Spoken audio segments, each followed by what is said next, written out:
Hello class, कैसे हो? तो आज हम स्टार्ट कर रहे हैं डेंटल फॉर्मूला, ह्यूमन टीथ, ये सब पढ़ेंगे आज। ठीक है। तो छोटा सा एक टॉपिक मैंने आपके लिए लिया है जो सबको काफ़ी थोड़ा सा लगता है कि ये थोड़ा सा मुझे समझ नहीं आ रहा है, कैसा होता है टीथ, कैसा दिखता है। तो आज ये थोड़े से डाउट मैं आपके क्लियर कर देती हूँ। ठीक है। तो बेटा, जो हमारा टीथ है, ह्यूमन टीथ, वो कुछ इस तरीके से दिखता है। तो आप ये देखो कि जो टीथ है कितना बड़ा है दिखने में, अंदर तक पूरा ये ऐसे दिख रहा है हमें।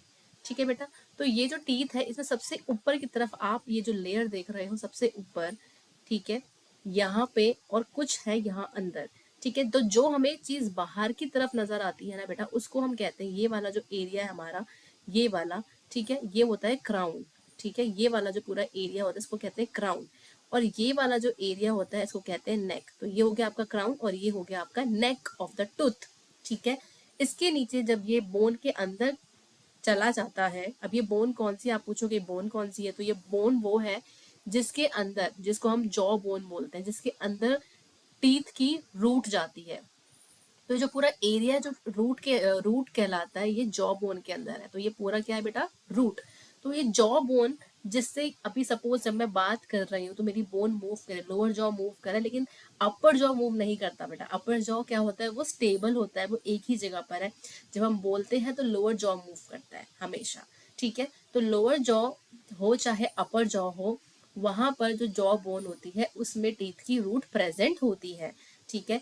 अब आप देखोगे अंदर जो आपको दिख रहा है, जो स्ट्रक्चर है टीथ का, इसमें आपको क्या क्या नजर आ रहा है, ये देखिए।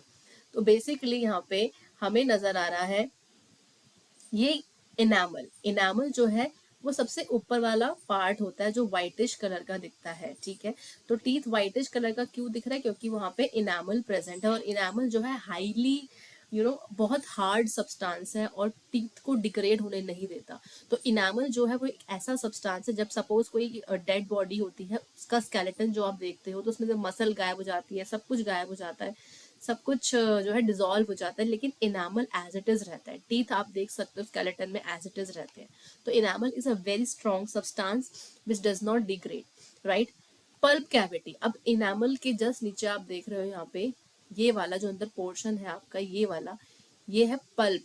ठीक है। पल्प के अंदर बहुत सारे आर्टरी वेन्स होते हैं। तो आर्टरी वेन्स, नर्व सप्लाई, ये देखो, ये रेड कलर से मैं आपको शो कर रही हूँ, ये आपके आर्टरी वेन्स या नर्व्स हैं। ठीक है।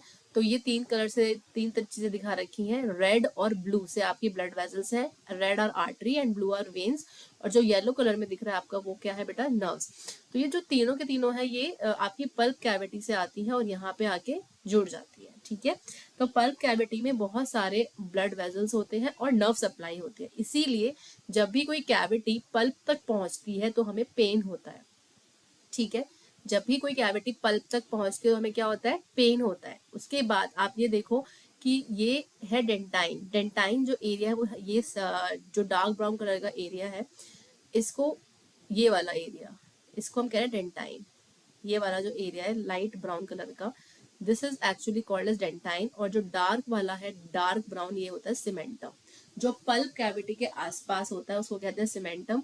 और यहाँ पर सीमेंटम के बाहर होता है आपका डेंटाइन। ठीक है। तो पहले आया आपका डेंटाइन, फिर आया सीमेंटम, फिर आया पल्प कैविटी, जिसके अंदर बहुत सारी ब्लड सप्लाई और नर्व होती है।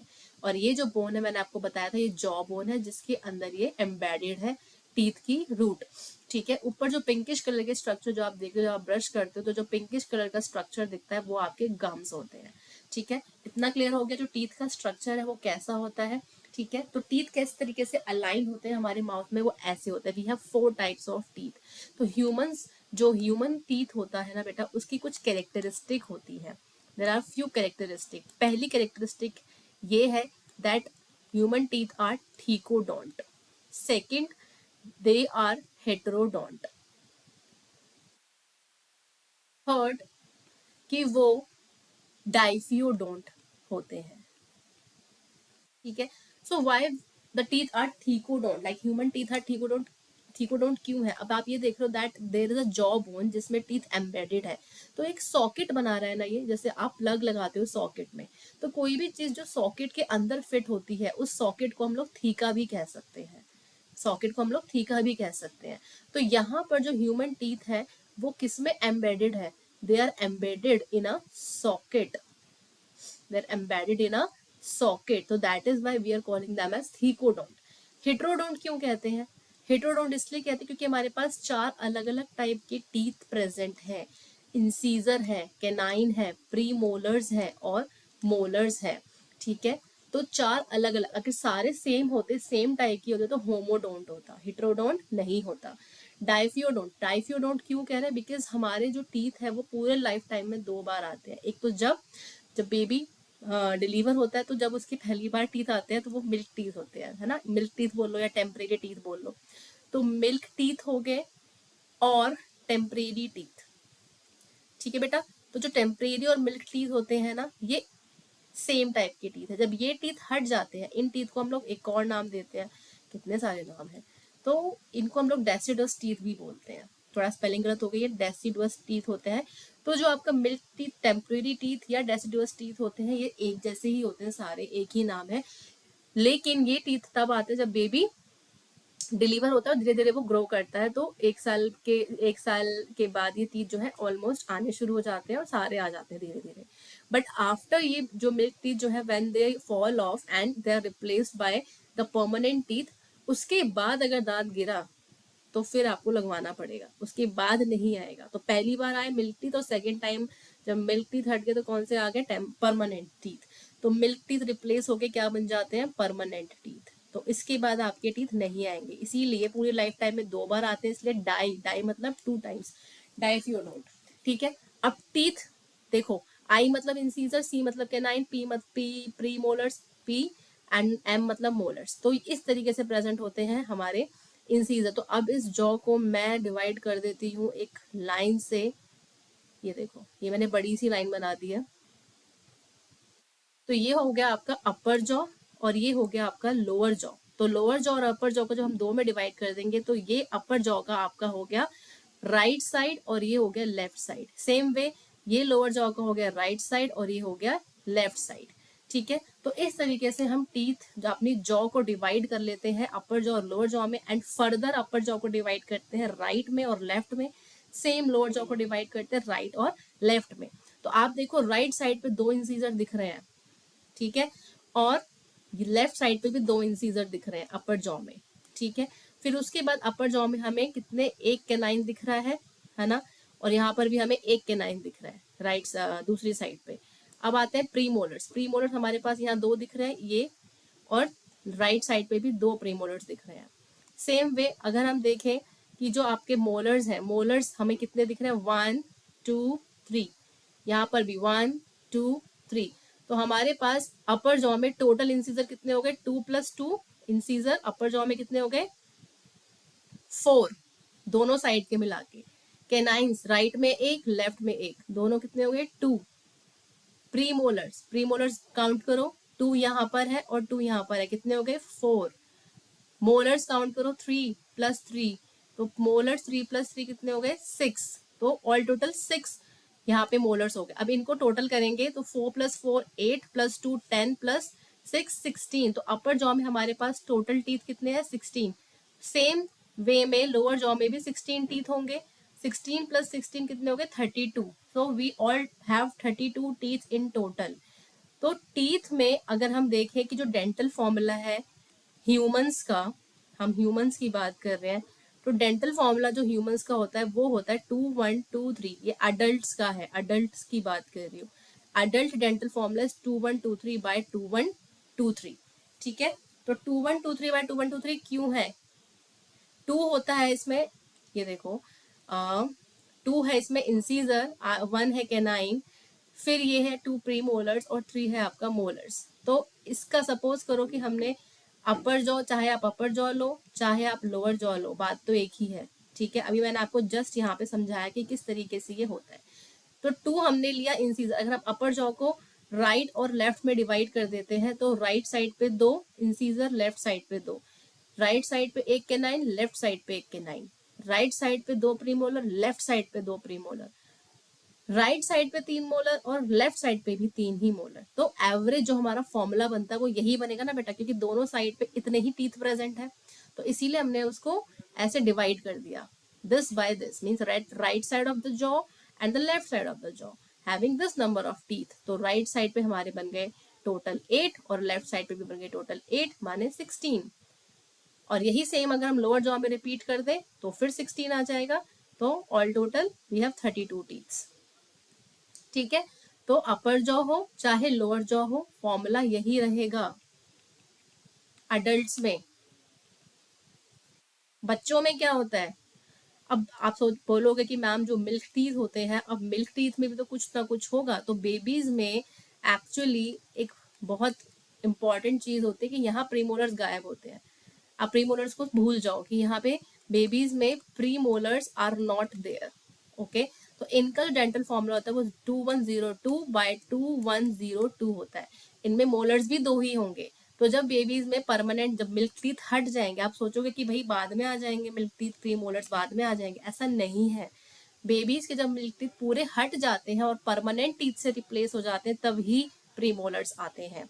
ठीक है, अनटिल तब तक बेबी का जो डेंटल फॉर्मूला होता है वो यही रहता है। अब आप समझ गए होंगे डेंटल फॉर्मूला में ये अपर ये दोनों जॉस का फॉर्मूला है, right side of the jaw and the left side of the jaw. ठीक है, तो दो इंसीजर, एक कैनाइन, नो प्रीमोलर्स, कोई प्रीमोलर्स नहीं होते हैं और दो आपके मोलर्स होते हैं। ठीक है, तो यहाँ अगर आप टोटल करोगे टीथ को, राइट साइड और लेफ्ट साइड को टोटल करो। Right side 4, 2 + 2 4 + 1 5। तो अपर जॉ में आपके पास राइट प्लस लेफ्ट मिला के राइट जॉ पे 5 टीथ, लोअर जॉ पे 5 teeth, sorry lower side left side पे। ऐसे ही लोअर जॉ का आप देख लो, L plus right plus left 5 + 5। तो ऑल टोटल यहाँ पे 10, यहाँ पे 10, तो ऑल टोटल हमारे पास 20 टीथ हो गए। तो यहाँ पे टोटल टीथ कितने होते हैं बेबीज के, 20 टीथ। समझ में आ गया? तो ये हो गया आपका बेबीज का डेंटल फॉर्मूला। ठीक है, अब आते हैं वापस, ये है हमारे टाइप्स ऑफ टीथ। ऐसे दिखते हैं टीथ, ऐसा दिखता है इंसीजर, ये दिखता है कैनाइन, ये होता है प्रीमोलर और ये होता है मोलर। तो ये हो गया आपका क्राउन और नेक वाला रीजन। ये क्राउन हो गया, ये नेक हो गया, ये रूट हो गई। तो इंसीजर जो होते हैं आपके वो चिसल शेप के होते हैं बेटा। कैसे होते हैं? चिसल शेप। ठीक है, इसमें जो आप ये देखो जो पॉइंटेड एज दिख रहा है वो इतना पॉइंटेड नहीं होता जितना कैनाइन का होता है। कैनाइन काफी ज्यादा पॉइंटेड है। तो इंसीजर्स जो होते हैं वो बाइटिंग के लिए यूज होते हैं। जैसे सपोज अगर आप when you are eating the apple, guava, तो कोई भी चीज आप फ्रंट से जो बाइट कर रहे हो वो इंसीजर्स की हेल्प से करी जाती है। लेकिन जो कैनाइन्स होते हैं वो आपकी टीयरिंग में, जैसे आप कुरकुरे का पैकेट ला रहे हो, कोई भी आप लेस खा रहे हो, तो आप जो पैकेट टीयर करते हो या आप जो फ्लैश खाते हो, वो चिकन खाते हो, चिकन लेग पीस खाते हो, वो सब आप कैनाइन की हेल्प से खाते हो। ठीक है, प्रीमोलर्स होते हैं क्रशिंग और ग्राइंडिंग के लिए। Crushing and grinding, same way molars भी क्रशिंग और ग्राइंडिंग के लिए यूज होते हैं। तो molars and premolars both are use for crushing and grinding of the food. तो जो हम चबा रहे हैं फूड को, मैस्टिकेट कर रहे हैं फूड को, वो किसकी हेल्प से कर रहे हैं? प्री मोलर्स और मोलर्स की हेल्प से। ठीक है, कैनाइंस अगर आप मोलर्स सॉरी कैनाइंस पॉइंटेड होते हैं, अगर आप मोलर्स प्री मोलर्स को देखो तो ये वाला जो एरिया है इसमें देखो ये ऐसे ऐसे ऐसे ऐसे पहाड़ियां बनी हुई है छोटी छोटी सी, इसमें भी ऐसे ऐसे ऐसे, ये देखो ये क्या है। इनकी प्रीमोलर्स में आपको एक रूट मिलेगी, मोलर्स में आपको 1, 2, 3 रूट्स दिख रही हैं। तो 3 से ज्यादा भी हो सकती है। ठीक है, और मोलर्स ज्यादातर जो है विजडम टूथ में भी आते हैं। उसको बोलते हैं ना विजडम टूथ, बाद में निकलते हैं। तो कई बार मोलर्स विजडम टूथ की तरह भी आते हैं। ठीक है, तो प्री मोलर्स में आपको ये कस्प दिखेंगे, 2 कस्प, यहाँ पे एक कस्प ये है और दूसरा कस्प ये है। मोलर्स में भी आपको ऐसे कस्प दिखेंगे, ये कस्प बन जाते हैं ऐसे, ये जो रोड है सीधी चलते चलते ऐसी हो जाती है। ठीक है, और रूट मोलर्स में 1 से ज्यादा, सॉरी 3 हो गया, 3 से ज्यादा भी हो सकती है। राइट, तो आपको ये चीज समझ में आ गई दैट द जो इंसीजर्स है वो बाइटिंग के लिए यूज हो रहे हैं, कैनाइंस मोस्टली टीयरिंग के लिए यूज होते हैं, प्री मोलर्स एंड मोलर्स जो होते हैं वो क्रशिंग और ग्राइंडिंग दोनों के लिए यूज होते हैं। तो आई होप जो आपको डेंटल फॉर्मूला, ह्यूमन टीथ है, डेंटल फॉर्मूला, टीथ का स्ट्रक्चर, टीथ कैसे प्लेस होता है, is that clear to all of you. तो ये छोटे छोटे टॉपिक्स लेके मैं आपके साथ आती रहूंगी, आपकी मीनाक्षी मैम बायोलॉजी बीकन से। तो ये सारे छोटे छोटे टॉपिक्स हम छोटी छोटी क्लासेस में कवर करते जाएंगे। तो till then stay tune to my channel Biology Beacons. Please like, share and subscribe my channel. Bye all of you, take care.